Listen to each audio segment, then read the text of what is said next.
Eukaryotic genome size fails to correlate with complexity of organism. Eukaryotic मध्ये मात्र असं कॉम्प्लेक्सिटीचं correlation तसं काही दाखवता येत नाही.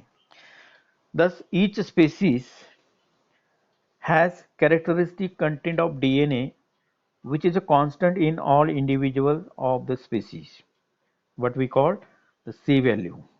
It indicates constant value of haploid DNA content per nucleus. एका न्यूक्लियस मध्ये हॅप्लॉइड डीएनए चं प्रमाण ते सी व्हॅल्यू इंडिकेट करते. The total amount of DNA in haploid genome of any organism is called C value. N number of chromosomes म्हणतो आपण त्याला. It increases in complexity, the amount of DNA, that is C value also increase. जेवढी complexity वाढेल, मगाशी सांगितल्याप्रमाणे तेवढी C value त्या ऑर्गॅनिझमची आपलं कॉम्प्लेक्सिटी सी व्हॅल्यू वाढत जाते. So C value had direct correlation with complexity of organism. पुढचं जे आहे Watson and Crick model of DNA, याची पण आपल्याकडे ॲनिमेशन तयार आहे. त्याची पण व्हिडिओ मी नंतर तुम्हाला पाठवणार आहे. इथे थोडक्यात थेरॉटिकल तुम्हाला मी एक्सप्लेन करून देतो.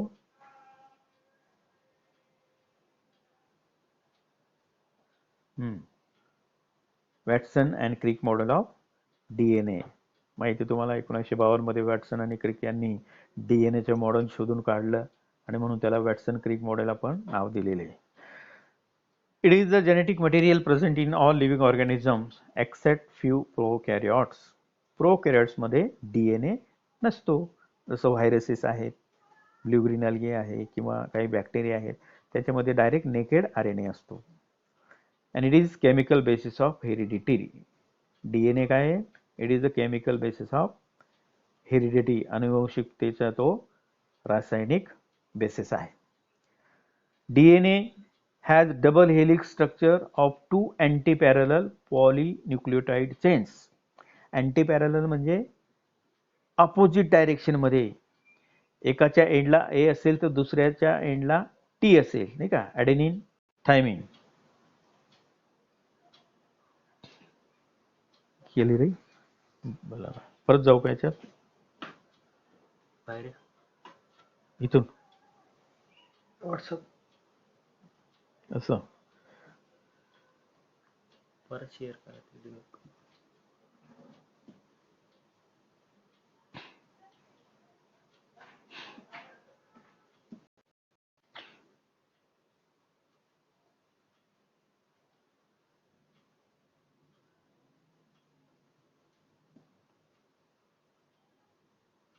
नऊ मे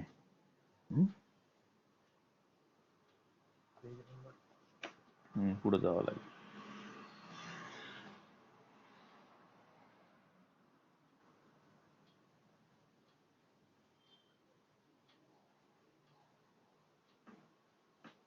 हा,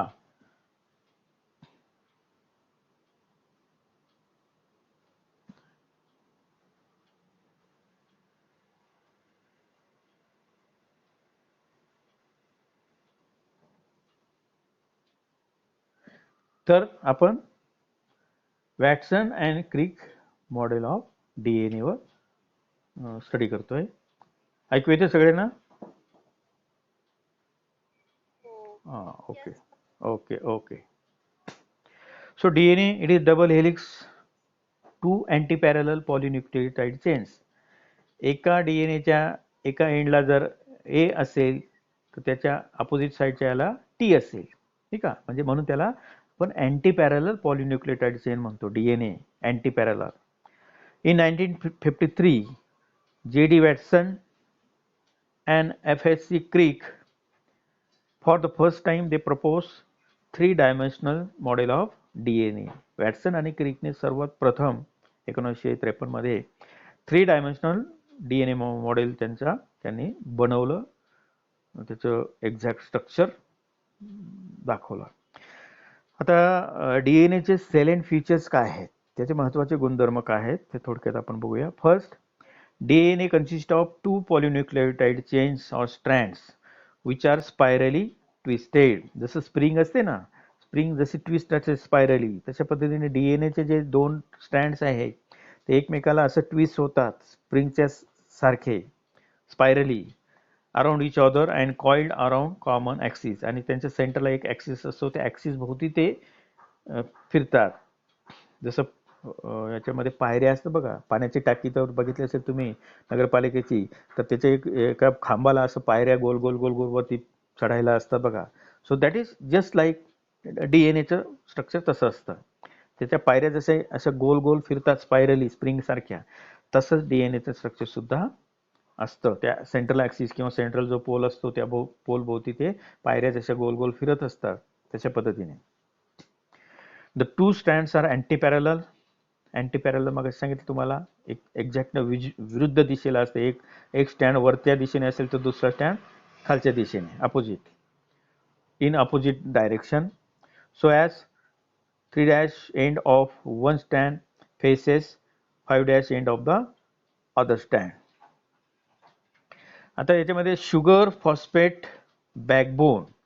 तर डीएनएच्या सगळ्यात बाहेरच्या बाजूला जे ते कव्हरिंग असेल backbone, that is made up of sugar and phosphate molecules which remain on outside, while the center core of the helix contains purine and pyrimidine.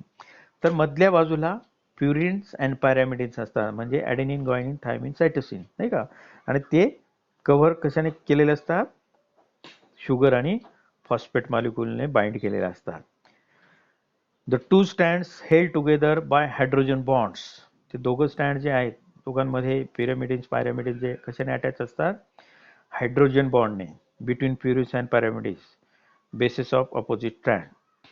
The base pairs as per Chargaff's rule, that is A pair with T, adenine pairs with thymine and guanine pairs with cytosine. म्हणजे purine, one purine pairs with pyrimidine, आणि ते be specific असते कुठली purine कुठल्या पायरॅमिडिनशी attach होईल. तर ॲडेनिन हा नेहमी, ॲडेनिन प्युरिन हा नेहमी थायमिनशीच अटॅच होईल, आणि गायनिन प्युरिन हा नेहमी सायटोसिन पायरॅमिडिनशीच अटॅच होईल. हे फिक्स असतं, एक फिक्स कॅरेक्टर असतं. The diameter of helix is 20 angstrom unit. हेलिक्सचा जो डायमीटर आहे ते जे स्प्रिंगचा आहे, स्प्रिंग, तर स्प्रिंगचा डायमीटर हा 20 अँगस्ट्रॉम युनिट असतो. आणि द बेसेस आर 3.4 अँगस्ट्रॉम. जे दोन बेसेस आहेत, दोन पेअर जे आहेत त्यांच्यामधलं अंतर आहे 3.4 अँगस्ट्रॉम. आणि एका टर्नमध्ये हे 10 पेअर्स असतात, base pair. So 10 base pair म्हणजे 3.4 इंटू 10, नाही का. जर 10 पेअर असतील, एका पेअरमध्ये जर 3.4 अँगस्ट्रॉम युनिट एवढं अंतर असेल, तर त्याचं 10 पेअरचं एकूण अंतर 34 अँगस्ट्रॉम युनिट लेंथ. एका कॉइनची किंवा स्पायरलची, एका हेलिक्सची, एक ट्विस्टची म्हणूया आपण, स्प्रिंगचं एक ट्विस्ट 34 अँगस्ट्रॉम युनिट एवढं असतं. The two chains are held together by hydrogen bonds. तर दोन जे चेन आहेत अँटी पॅरलल, तर ते हायड्रोजन बॉन्डने अटॅच असतात. म्हणजे ATGC त्यांच्यामध्ये जो बॉन्ड असतो it is called hydrogen covalent bonds between these base pairs. A pairs with adenine pairs with thymine by double hydrogen bond and guanine pairs with cytosine by triple hydrogen bonds. हे पण लक्षात ठेवायचं. A आणि G मध्ये दोन bonds असतात, A आणि T मध्ये, आणि G आणि C मध्ये 3 हायड्रोजन बॉन्ड्स असतात. त्याचं पण स्ट्रक्चर तुम्हाला बघायला मिळेल नंतर. इथं दाखवतो तुम्हाला थोडक्यात. उजव्या बाजूच्या फिगरमध्ये बघा 5 एंड आणि 3 एंड दाखवलेलं आहे, ॲक्च्युअल केमिकल स्ट्रक्चर. त्याच्यामध्ये बघा शुगर फॉस्फेट शुगर, नाही का, दिस इज बॅकबोन. इकडच्या बाजूला सुद्धा तसंच आहे, sugar phosphate, this is the backbone of that DNA fragment. आणि आतल्या बाजूला काय काय आहे बघा, न्यूक्लियोटाइड्स AT, आणि A त्या T मध्ये बघा दोन बॉन्ड्स आहेत हायड्रोजन, बरोबर, TA सारखं दोन बॉन्ड. आता G आणि C मध्ये बघा 3 बॉन्ड दिसत आहेत, 3 रेषा दिसत आहेत, बरोबर. ATGC. GC याच्यामध्ये ट्रिपल हायड्रोजन बॉन्ड आणि AT मध्ये 2 हायड्रोजन बॉन्ड्स. आता इकडच्या बाजूला ऍक्च्युअल DNA हेलिक्स स्ट्रक्चर दाखवलेलं आहे ॲज पर वॅटसन आणि क्रिक मॉडेल. ते बघा, आता एक जो राऊंड आहे, एक जो ट्विस्ट आहे तो 20 अँगस्ट्रॉम युनिट ट्विस्ट आहे आणि दोन याच्यामधलं अंतर जे दाखवलेले 0.34 अँगस्ट्रॉम युनिट. असं टोटल 34 एक ट्विस्टचं ते डिस्टन्स 3.4 टोटल 34 म्हणजे 10 आहेत पेअर्स, 1 2 3 4 5 6. इथे ऍक्च्युअली 6 दाखवले. तर एवढ्या याच्यामध्ये सेंट्रल एका ट्विस्ट मध्ये साधारणतः 10 पेअर्स असतात आणि एका पेअर मधलं अंतर 3.4 नॅनोमीटर म्हणजे total 34 nanometre 10 पेअर्सचं. The sequence of bases on polynucleotide chain carries specific genetic information. हे जे सिक्वेन्स आहे ATGC वगैरे, तर त्यांचं विशिष्ट इन्फॉर्मेशन तो कोडिंग आहे. ते जो सिक्वेन्स आहे तर त्याचं काहीतरी मेसेज असतो, त्याचं स्पेसिफिक कोडिंग असतं. The two chains of the DNA are complementary. दोन ज्या DNAच्या चेन आहेत त्या कॉम्प्लिमेंटरी असतात. कॉम्प्लिमेंटरी म्हणजे one chain is oriented in 3 direction and another in 5 direction. तर त्या दोन चेन जर अलग केल्या आणि त्या विरुद्ध दिशेने एकमेकाला त्या अटॅच केल्या तर त्या पॅरलल किंवा इक्वल होतात, म्हणजे त्या कॉम्प्लिमेंटरी आहे. एक आणि दुसरी ही सारखी असते, फक्त अपोजिट डायरेक्शन मध्ये त्यांची अरेंजमेंट असते. DNA molecule looks like a ladder. कसं दाखवतं की शिडीसारखं असतं बघा. ATGC ज्या याच्यामध्ये जे आहे त्या शिडीच्या मधल्या जशा पायऱ्या असतात तशा ह्या ATGC CT ह्या ही त्यांची अरेंजमेंट असते. So it is a ladder like structure. Sugar and phosphate they form the backbone of that ladder. शिडीला जसं बाहेरच्या बाजूला दोन खांब असतात ना बॅकबोन, तसं इथे शुगर आणि फॉस्फेट त्या शिडीचे DNA शिडीचे खांबाचं ते कार्य करतात. Well base pair forms the horizontal step. म्हणजे शिडीवर आपण जसं चढतो, पाय ठेवतो, तर these are the base pairs, horizontal base pairs. DNA replicate to form the new DNA and transcribes to form RNA. DNAचं स्वतःचं स्वतंत्र रिप्लिकेशन होत असतं. एका DNA पासून दुसरा DNA अशा पद्धतीने. सेमी कॉन्झर्वेटिव्ह DNA, त्याचा मूळ जो DNA आहे तो तसाच ठेवला जातो आणि अर्ध्या DNA पासून ब्रेक होऊन त्याच्यापासून नवीन DNA तयार होतो. सेमी कॉन्झर्वेटिव्ह मेथड म्हणतात. आणि ह्या नवीन DNA फ्रॅगमेंटच्या पासूनच RNA सुद्धा रिबोन्यूक्लिक ऍसिड किंवा RNA सुद्धा तयार होत असतो. DNA replication is semi conservative. मगाशी सांगितलं तुम्हाला, सेमी कॉन्झर्वेटिव्ह म्हणजे पार्शियल DNAचा फ्रॅगमेंट हा ओरिजिनल तसाच तसा ठेवला जातो आणि त्याच्यापासून जो डॉटर फ्रॅगमेंट होईल त्याच्यापासून दुसरा नवीन DNA तयार होतो. So it is called semi conservative. One DNA strand direct the synthesis called template strand. म्हणजे एक DNA स्ट्रँड टेम्पलेट म्हणून कार्य करतं, त्याच्यावर दुसरं नवीन DNAचे ATGC वगैरेच्या स्वरूपात न्यूक्लियोटाइड, शुगर आणि फॉस्फेट बाहेर तयार होऊन तर त्या DNA स्टँडच्या कॉम्प्लिमेंटरीच्या स्वरूपामध्ये ते त्याच्यावर अटॅच होतात आणि it forms the new DNA stand. Other stand what we coding stand और कॉम्प्लिमेंटरी स्टँड. आता DNA सुरुवातीला असं गृहीत धरलं होतं की सगळ्या ऑर्गॅनिझम्समध्ये सारखाच DNA असेल, सारखाच त्याचं हे असेल स्ट्रक्चर वगैरे. But it was observe that was not the case. DNA has many variations observed in many organisms. So initially it was thought that Watson and Crick model of DNA was same for all organisms. But later on, as by the research advance, it was observed that there are 3 different types of DNA so far observed in different organisms. तर आज आपल्याकडे DNAचं Watson क्रिकच्या model व्यतिरिक्त सुरुवातीला असं गृहीत धरलं होतं की वॅटसन हे युनिव्हर्सल मॉडेल आहे, सगळ्या ऑर्गॅनिझममध्ये तसंच असेल. मात्र आज तशी स्थिती नाही आहे. आज आपल्याला 3 वेगळ्या प्रकारचे DNA टाइप्स प्लांट्स, ॲनिमल्समध्ये बघायला मिळतात. ते बघा, पहिलं आहे B form of DNA. It is naturally found in most of the living organism. जे आता नैसर्गिकरित्या मॅक्झिमम आणि प्लांट्स आणि ॲनिमल्समध्ये हा बी फॉर्म ऑफ डीएनए आपल्याला बघायला मिळतो.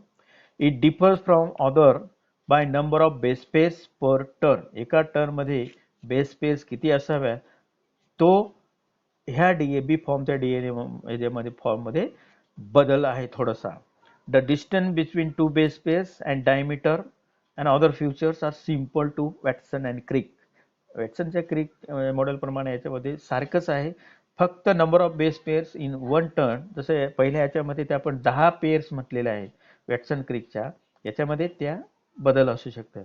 बाकी डिस्टन्स दोघां पेअरमधलं सारखं असेल, डायमीटर सारखं असेल, इतर सर्व गुणधर्म वॅटसन क्रिकच्या मॉडेलप्रमाणे सारखे असतात. So that is B form of DNA. दुसरा आहे A form of DNA. It is right handed but less hydrate than B form of DNA. हे थोडंसं याच्यामध्ये slight B form of DNA पेक्षा बदल आहे. It has 11 base pair per turn. A form मध्ये किंवा वॅटसन अँड क्रिकच्या फॉर्म मध्ये 10 होते. आता ए फॉर्म मध्ये ते किती आहे, 11 बेस पेअर आहेत पर टर्न विथ शॉर्टर डिस्टन्स. आणि यांच्यामधले जे 2 बेस पेअर मधले जे अंतर आहे वॅटसन क्रिकच्या याच्याप्रमाणे 3.4, तर इथे तसं नाही आहे, इथे ते अंतर शॉर्ट आहे. It is bigger in diameter than B DNA. आता याचा डायमीटर वॅटसन अँड क्रिकमध्ये 20 अँगस्ट्रॉम युनिट होता, तर ए फॉर्मच्या डीएनए मध्ये तो किती आहे, 23 अँगस्ट्रॉम युनिट त्याचा डायमीटर आहे.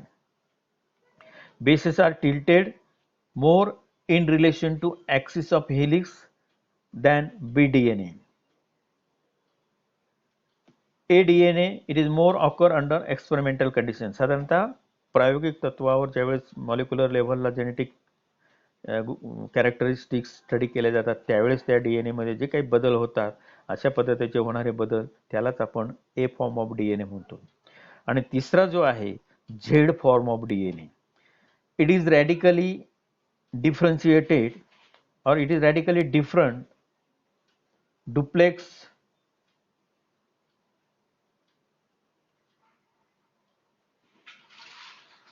Manoj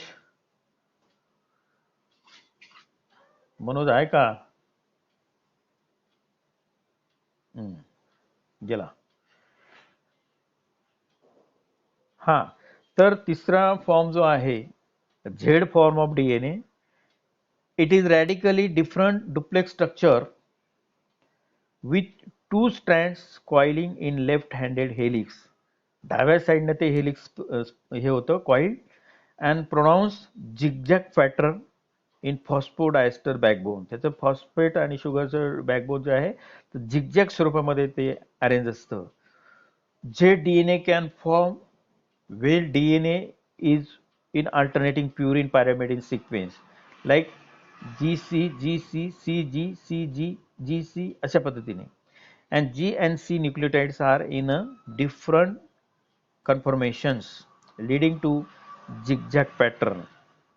J DNA can also found in solutions of higher ionic strength such as 2 molar sodium chloride. J DNA helix is 18 angstrom unit. Watson क्रिकचं 20 अँगस्ट्रॉम युनिट डायमीटर होतं, याचं 18 अँगस्ट्रॉम युनिट डायमीटर आहे.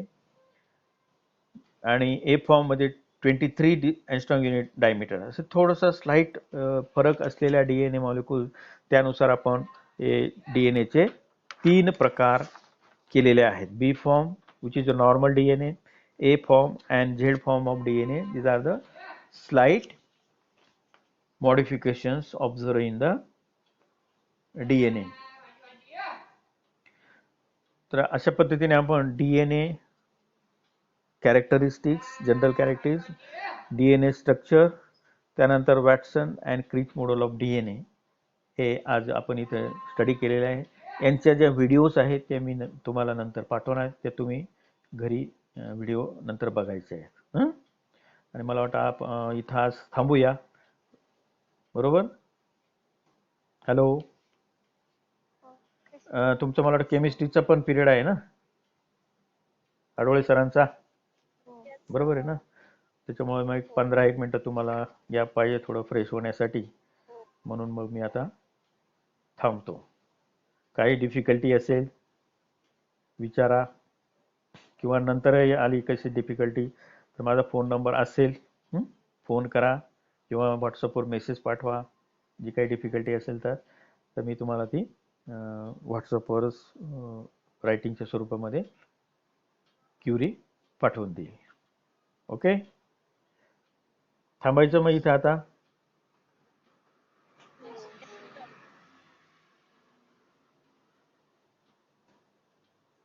चला मग, okay, let us and the meeting.